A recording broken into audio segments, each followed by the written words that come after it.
Alright, what is up guys? We have something fun today. So, remember how I was talking about wanting to do something with this interior? I figured it out. This interior isn't terrible by any means. It's actually in really good shape. But, for the route we're going with the car, we want to go with a gray or a black interior, not the tan. If you can take a second here, we've seen that this interior is not actually that bad. Most of these little stains would come up with a carpet cleaner. A lot of these panels would wipe and be brand new looking. We're already addressing the headliner, so that's not a big deal. Overall, this thing's in pretty good shape. But I want to have a little sleeker look to it. We're gonna go with the black and the gray, and I'm gonna show you how we're going to accomplish that right now.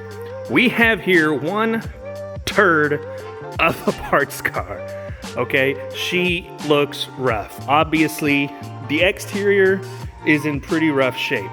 Basically, from this door back, actually not that bad. Not any, no dents, no dings, no scratches. Come to the back bumper, there is this spot here, but overall we've got the wing, the lights are in good shape, the wheels and tires. The tires actually have quite a bit of life still left.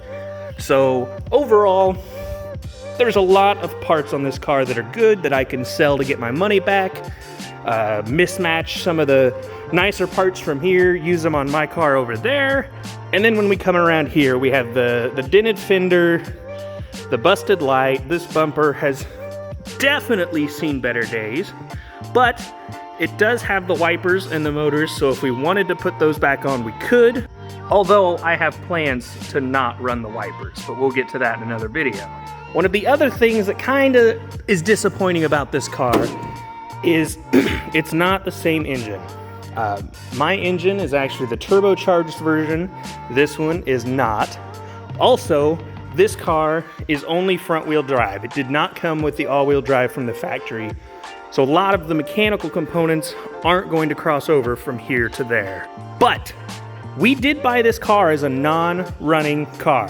When we went and picked it up, it was about a 2-hour drive. We were told that it didn't run. They had tried to start it. It would not start. It would not turn over. They couldn't get it to do anything. So we got there with a battery jumper, and our trailer has a winch. However, we were able to get this thing running in about 30 seconds. So turns out the owner of this car was not a car person. They didn't work on cars. They knew very little about cars, which worked in our favor. Turns out the only reason this thing wouldn't run is the positive battery terminal was loose. It does not get easier than that. So, although this thing looks like a turd, and let's be real, it is a turd, we now have a running and driving parts car that I got for cheap. One of the other cool things about this car is it only has 140,000 miles, which for a 1998 is really, really good. This car has 140,000 miles. This car has 255. Yeah, that one's been used, but it's in better shape. It was taken care of, so I'm confident that this engine is great. But if we get into this, the whole reason we bought this car was the interior. Well, that's not a good start. Okay, hear me out. Let's get in here and start doing some looking around. So, aside from this terrible door panel, the rest of the car is actually in pretty good shape. The dashboard looks great, has the same cracking that we do in ours, so not a downgrade by any means. The seats are in pretty good shape, not quite as good as our tan interior is, but I think they should come pretty clean. This headliner is also pretty shot, just like ours, but as said before, we have a kit for that. But we have an interior. One thing that I do want to do, and this is going to make it a lot easier for me to make that decision, is I don't like this wood grain, right? Because it just screams old car. It looks so out of place in my opinion, but in that car, it's actually all of this faux wood grain is in good shape. This car, however, there are pieces completely missing. So that will open up an opportunity for me to be okay with ripping all of this out and changing it to maybe a little bit more modern of a look. I'm not sure what I want to do with that. If you have any suggestions, add a comment and I'll look into it, because I don't know what I want to do. I just know that this wood grain is not going to cut it. While we're in here though, we have the perfect opportunity to show just how well this thing runs. Fires right up. And if we look, we actually don't have any lights on aside from this little service light. In our car, we actually have some ABS and traction control lights, which the modules of these are known to go bad. So I'm hoping that we'll be able to take the functioning module from this car, put it in that car, and that should keep all of the lights off of that car. So that will be a thumbs up. So it also has an aftermarket stereo, which works, but we don't want to use this. So we'll get rid of this. I actually have a lot of stereo stuff coming up, but we'll get to that later on in this video. It seems as though the air conditioning works in this car. I mean, full bore, we can feel it up here. When we go to the vents, it's nice, cool. Not quite cold, because we're not going to let it sit here and run long enough for cold, but all of the motors work. So that's definitely a plus. If we see, the rest of the interior is in pretty good shape. We've got the same sacking door liners that we do in our car. Not a big deal. We're gonna have to fix that one way or the other. The carpets aren't in the best shape, but I think with some carpet cleaning, I'll be able to get those really, really clean. The rest of the car, again, the doors are in good shape, except for the sagging liner, which is, every one of these I've seen has that. The seats, the only thing back here I see is these marks here. And I can't tell if it's dirt that will come clean or if it's like scratching and whatnot from just years of use. We'll have to cross that bridge when we get to it. So overall, what I paid for this thing, I think we made out really, really well. I have basically all of the interior panels that I need to change the color. I'm gonna have to get a new driver's seat, which the tan interior also needed, and I'm going to have to get a driver's door panel. Shouldn't be a big deal. So, that being said, I'm not sure what to do with this car afterwards. It runs, it drives, it will have the tan interior in it fully complete. I can either clean it up a little bit, put some time into it, and maybe try to replace these broken pieces on the exterior and get some extra bucks out of it.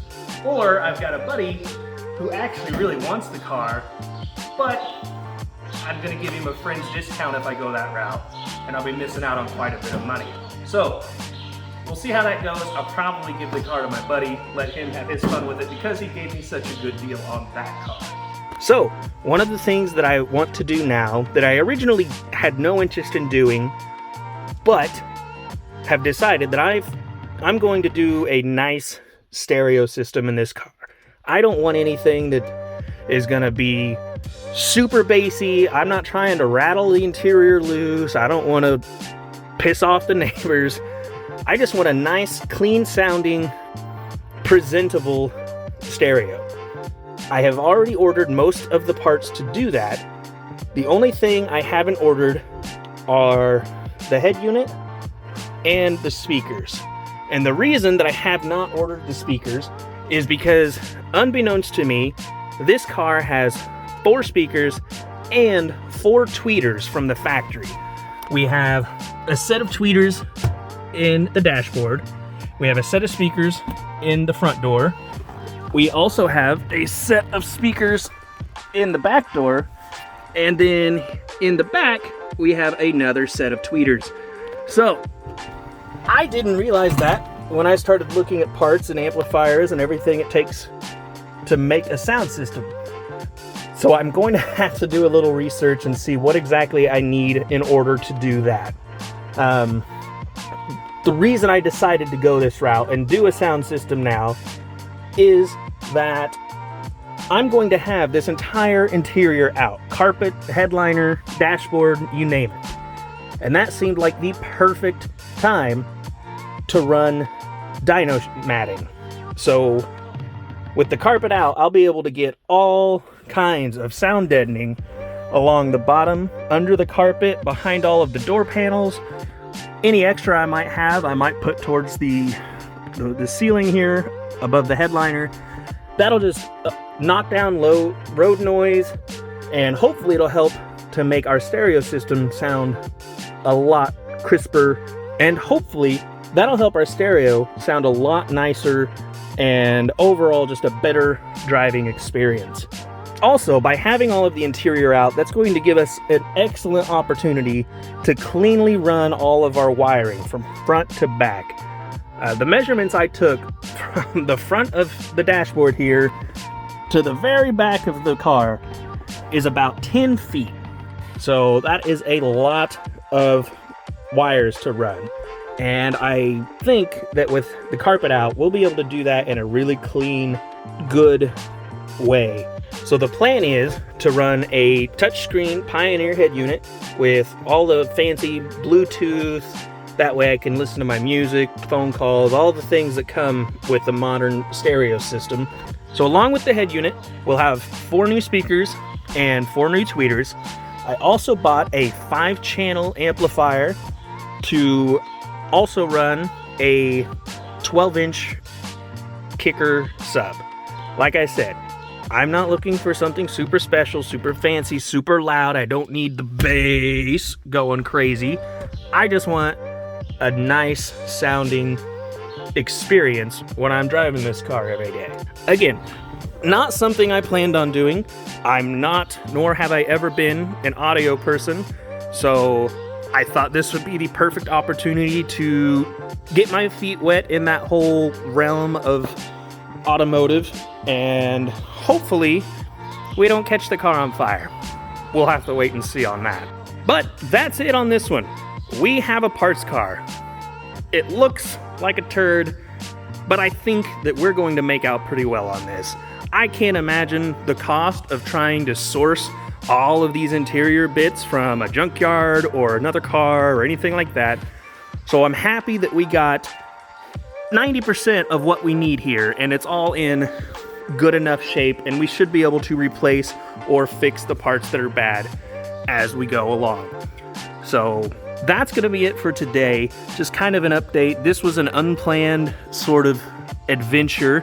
I hadn't anticipated having a parts car this soon, but now that we have it, it has me really excited to start stripping parts out of here. And the plus side is that as I'm taking this interior out, I will know what to do when I take this interior out, so I'm not breaking a bunch of parts that we're planning on keeping. And honest, it just gives me a little trial run before I make myself look like a doofus on camera trying to show you guys what I'm doing. That's worth every penny. So, until next time, you guys have a good one. I'm gonna get to work.